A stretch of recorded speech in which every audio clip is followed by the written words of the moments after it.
నమస్తే. Welcome to YoYo TV. Mahabharatam నేర్పింది స్త్రీని పరిహసిస్తే కురుక్షేత్రం జరగాల్సిందేనని.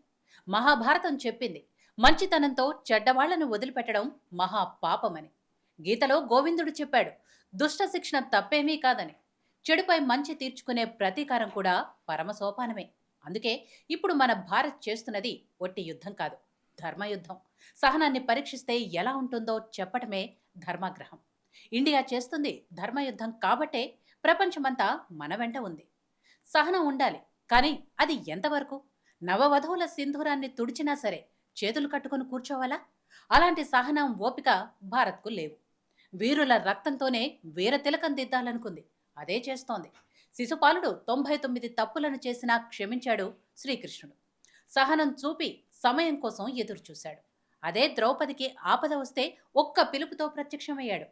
అశ్వత్థామ వదిలిన అస్త్రం నుంచి ఉత్తర గర్భాన్ని కాపాడాడు. మన భారతదేశం కూడా అంతే.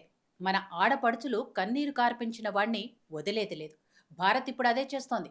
ఒకటా రెండా, ఒప్పందానికి కట్టుబడి అన్న ఒకే ఒక్క కట్టుబాటుతో 65 ఏళ్లుగా పాకిస్తాన్పై సహనం చూపుతూనే ఉంది భారత్.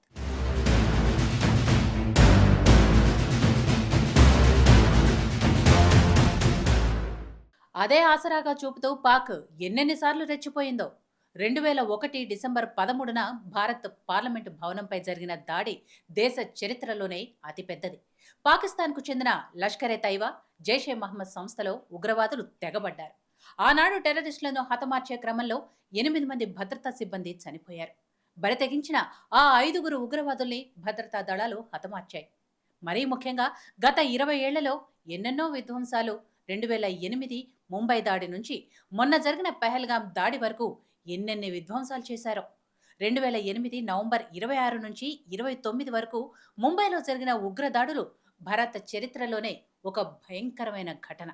ఆనాడు పాకిస్తాన్కు చెందిన లష్కరే ఉగ్రవాద సంస్థకు చెందిన ఉగ్రవాదులు సముద్ర మార్గం ద్వారా ముంబైలోకి చొరబడ్డారు.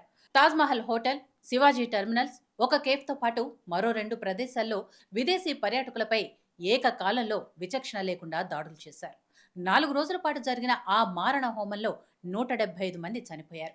మరణించిన వారిలో 29 మంది విదేశీయులు కూడా ఉన్నారు. 300 మందికి పైగా గాయపడ్డారు. ఆ దాడి చేసిన వారిలో కసబ్ అనే ఉగ్రవాది పట్టుబడ్డాడు. అంత జరిగినా కూడా న్యాయంగా వెళ్ళింది మన భారత్. న్యాయంగానే కసబ్ను ఉరితీసింది. అది మన దేశ సహనం. నిజానికి ముంబై అటాక్ కంటే ముందే ఇండియాపై పెద్ద అటాక్లే జరిగాయి. 2008 జూలై 5న బెంగళూరులో సీరియల్ బాంబు పేలుళ్లు జరిగాయి. ఆ దాడుల్లో 2 చనిపోయారు.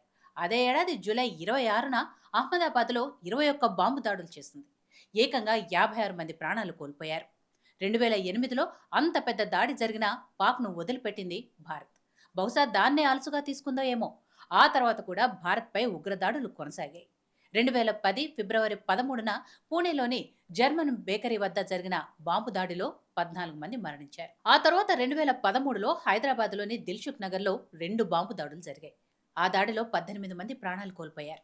ఇలా 2008 నుంచి 2014 వరకు ఎన్నిసార్లు పాకిస్తాన్ ఉగ్రమూకలు అమాయకుల ప్రాణాలు తీసినా మన దేశం సహనంతోనే ఉంది. కానీ 2014 తర్వాత పాకిస్తాన్ తన ఉగ్రవాద దాడులను మరో స్థాయికి తీసుకువెళ్ళింది. 2016 జనవరి 2న ఏకంగా పఠాన్కోట్ ఎయిర్ బేస్ పై అటాక్ చేసింది. ఆ దాడిలో 7గురు భారతీయ సైనికులు చనిపోయారు. వెంటనే స్పందించిన భారత సైన్యం జైషే మహమ్మద్ టెర్రరిస్టు గ్రూప్కు చెందిన 6గురు ఉగ్రవాదులను వేటాడి హతమార్చింది.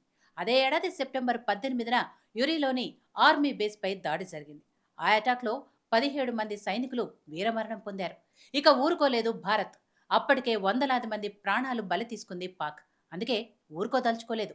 పాకిస్తాన్ కని విని ఎరుగని రీతిలో యూరి ఆర్మీపై దాడి జరిగిన 10 రోజులకు ఇండియన్ ఆర్మీ సర్జికల్ స్ట్రైక్స్ చేసింది. పాక్ ఉగ్రవాద శిబిరాలను కాల్చి బూడిద చేసింది. ఇలా చేసినా కూడా పాక్ బుద్ధి తెచ్చుకునే రకం కాదని పాకిస్తాన్కు తెలుసు. అన్నట్లుగానే తన బుద్ధి చూపించింది. 2019 ఫిబ్రవరి 18న పుల్వామాలో ఆత్మాహుతి దాడి చేసింది. ఆ అటాక్ను చరిత్ర మరవదు. ఏ ఒక్క భారతీయుడు మర్చిపోడు, మర్చిపోలేడు. పుల్వామా ఘటనలో ఏకంగా 40 మంది సిఆర్పీఎఫ్ జవాన్లు మరణించారు. అప్పుడు కూడా ఊరుకోలేదు ఇండియన్ ఆర్మీ. సరిగ్గా 11 రోజుల తర్వాత మరోసారి సర్జికల్ స్ట్రైక్స్ చేసింది. నియంత్రణ రేఖ ఎల్ఓసిని దాటి మరీ పాక్ వైపు ఉన్న బాలాకోట్పై దాడి చేసింది. ఇక 2025 ఏప్రిల్ 22న చల్లని కాశ్మీర్లో మంటలు రేగాయి. పర్యాటకులు, అందులోనూ హిందువులే లక్ష్యంగా 26 మందిని పొట్టన పెట్టుకుంది. నవ వధువుల నుదుటన బొట్టును చెరిపేసింది. పిల్లల్ని చూపించి కనికరించండి అని వేడుకున్నా వదిలిపెట్టలేదు ఆ ఉగ్రవాదులు. ఒకటి లేదా 2 సార్లు హింసిస్తే భరిస్తామేమో, కానీ మా ఆడబిడ్డల కంట రక్త కన్నీరు కారేలా చూస్తే ఊరుకుంటామా? యూరి, బాలాకోట్ సర్జికల్ స్ట్రైక్స్ ను కలిపితే ఎంత పెద్ద అటాక్ అవుతుందో దాన్ని మించేలా ఆపరేషన్ సింధూర్ ఉగ్రవాదుల స్థావరాలపై దాడి చేసింది భారత్. ఆ పాఠం సరిపోలేదేమో, ఇంకాస్త గుణపాఠం కోరుకుంది పాకిస్తాన్. అందుకే అంతకంతకు ఇచ్చి పడేస్తున్నాం మనం.